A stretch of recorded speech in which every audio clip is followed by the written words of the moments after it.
আসসালামু আলাইকুম।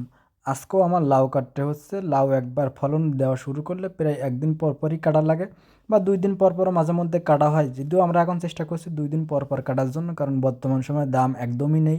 আর এখন প্রতিদিনই কেটে আসলে বাজারে নিয়ে যে খরচ সেটাও পোষানো যায় না। বর্তমান সময়ে আমার এখানে লাউয়ের পিস হচ্ছে আপনার ৳১০। আমার এখানে লম্বা বা গোল যেটাই বলেন, আমাদের এখানে পিসেই বিক্রি হয়।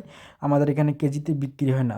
সে সুবাদে আমাদের এলাকায় গোল লাউটাই আপনার বাণিজ্যিকভাবে বেশি লাভজনক বলে আমরা মনে করি, কারণ লম্বা লাউটা একটু বেশি বেকাচোরা বা আপনার ক্যাট বেশি হয় বা আপনার ফলনও কম হয়। সে তুলনায় আপনার গোল লাউর ফলনও বেশি হয় বা নষ্টও কম হয়, কারণ ওটা আপনার গোল লাউ তেমন একটা ক্যাট হয় না।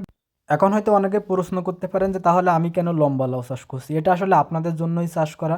কারণ আপনারা যে পরিমাণে বীজ চান, তো বীজ দেওয়ার জন্য আসলে মূলত আমার এই লাউ রোপণ করা। যদিও এখনও আমি আপনার বীজ রাখতেছি না, কারণ এখন বীজ রাখলে আপনার একদম শেষ পর্যন্ত নিয়ে যাওয়াও মুশকিল। কারণ আপনি যখন একটা লাউ রেখে দেবেন, তো তাকে পর্যাপ্ত পরিমাণে খাবারও দেওয়া লাগে, বা একটা গাছে আপনি ১ম এ বীজ রাখলে ওই গাছে তেমন একটা আর ফলন হয় না। যার জন্য আমরা শেষের দিকে হচ্ছে আপনার বীজটা রাখবো।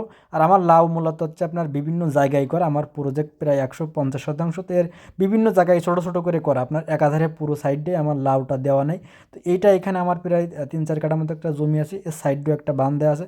তো দেখতে পাচ্ছেন নিচে যেখানে পানি আছে, এখানে এখন হচ্ছে আপনার ধান চাষ করা হবে। ওভারঅল মিলিয়ে আপনারা চিন্তা করবেন আপনার এলাকার বাজারের চাহিদা কোনটা, বা আপনার এলাকায় যদি কেজিতে লাউ বিক্রি হয় সেক্ষেত্রে আপনারা লম্বাটা করতে পারেন, কারণ লম্বাটার ওয়েট বেশি হয় বা সাইজে মোটামুটি বড় হয়। কিন্তু যে এলাকায় পিসে বিক্রি হয় সে এলাকায় আমার মনে হয় না লম্বা লাগানোর কোনো যুক্তি আছে, কারণ লম্বাতে খরচও বেশি বা আপনার ফলনও মোটামুটি আমার কাছে একদম অসহ্য লাগে। কারণ দেখা যাচ্ছে আপনার যদি 10টা ফল হয় একটা গাছে, সেখান থেকে 5টা নষ্ট হয়, বেকা হবে, তা নাহলে আপনার মাছি পোকা আক্রমণ করবে। সে তুলনায় আপনার গোলটাই বেশি সুবিধা।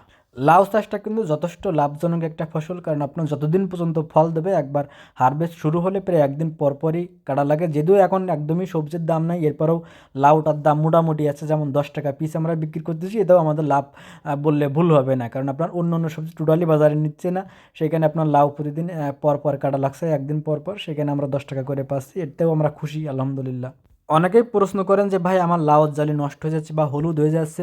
এই সমস্যা আসলে আপনার সবার কম বেশি আছে, আর এটা থাকবে। কারণ আপনার এক গাছে যে পরিমাণে লাউ ধরে, আপনার সব লাউ যদি সুস্থ থাকে বা সব লাউ আপনি যদি চান, সেক্ষেত্রে আপনি গাছের খাবারও দিতে পারবেন না বা গাছ খুব বেশি দিন বেঁচেও থাকবে না। তো লাউর ফলন আপনি সব কিছু মিলিয়ে যেটা পাবেন এটাই আলহামদুলিল্লাহ।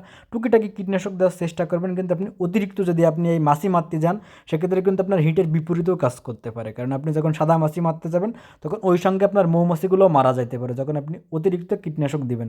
তো মৌমাছি যদি একবার মারা যায়, সেক্ষেত্রে কিন্তু আপনার ফিউচার কৃষি খুবই বাজে বা খারাপ হওয়ার সম্ভাবনা আছে। কারণ আপনার যত লাউ বলেন বা লতা জাতীয় যত সবজি আছে, এই মৌমাছি কিন্তু পরাগায়নটা করে।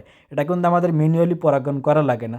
আর ম্যানুয়ালি যদি আপনার পরাগায়ন করা লাগে, সেক্ষেত্রে আপনি কিন্তু লাভ করতে পারবেন না। এই জন্য কীটনাশক কম প্রয়োগ করা লাগবে।